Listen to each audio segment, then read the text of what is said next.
संभल सांसद जियाउर रहमान वर्क ने औरंगजेब का समर्थन किया है। औरंगजेब की कब्र पर शौचालय बनाकर मुगल हिस्ट्री को खत्म करने की बीजेपी नेता पी राजा की मांग को उन्होंने मजहब पर हमला बताया है। आरएसएस पर बैन का सांसद ने समर्थन किया है। 10 से 15 लोगों पर देश को बांटने की कोशिश करने का आरोप लगाया है। और फिर क्या कहा, आपको सुनाते हैं। बीजेपी लीडर टी राजा ने महाराष्ट्र सरकार से मुगल हिस्ट्री मिटाने की अपील की है।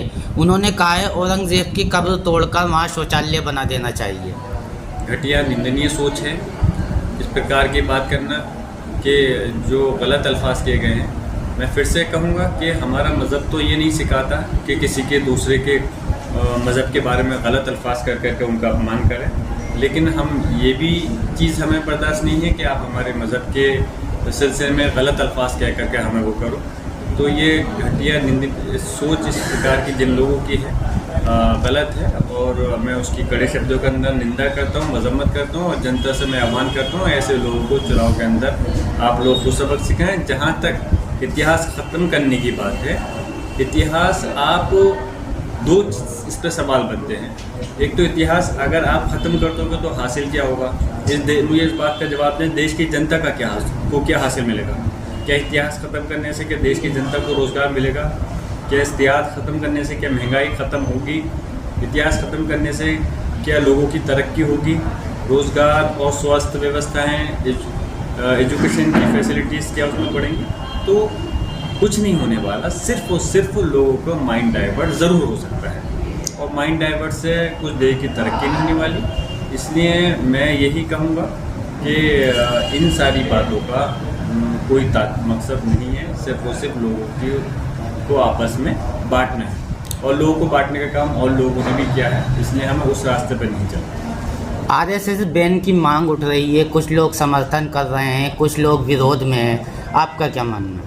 सबकी एक राय नहीं हो सकती, सबकी अलग अलग राय है। कोई विरोध करेंगे, कोई समर्थन करेंगे, लेकिन जाहिर सी बात है जो उसके हम होंगे वो विरोधी करेंगे। जो इस चीज़ को महसूस कर रहे हैं कि इस देश के अंदर आरएसएस से गलत वो कर रही है, तो वो मांग करेंगे बैन लेना चाहिए। मैं भी यही मांग करता हूँ कि आरएसएस पे बैन इसलिए नहीं कर रहा क्योंकि वो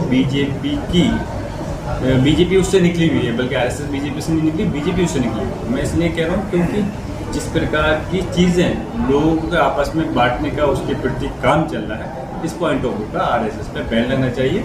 और इससे देश में आपस में लोगों के अंदर भेदभाव बढ़ रहा है, एकता पे असर। रामभद्राचार्य ने कहा है अगर हिंदू राष्ट्र बनाना है तो संसद में 470 सीटें लानी ज़रूरी हैं। कैसे देखते हैं इस बयान को उनके? किसी तरह से नहीं देखता मैं बयान। कुछ नहीं है इसके अंदर, सिर्फ और सिर्फ वही है जो और 2, 4, 10, 15 लोग इस देश के अंदर इस प्रकार की भाषा का इस्तेमाल करके लोगों को बांटने का प्रयास कर रहे हैं। वही है और कुछ नहीं है।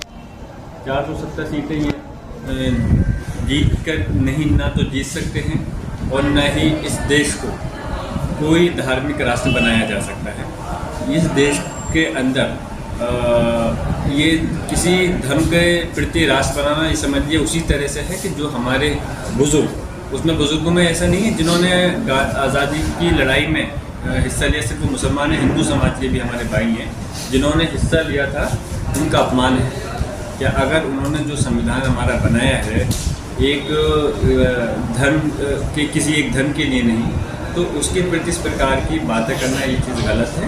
और ना तो 470 सीटें जीत सकती हैं, ना कोई ये हिंदू राष्ट्र बन सकता है। सभी के ये राष्ट्र और ये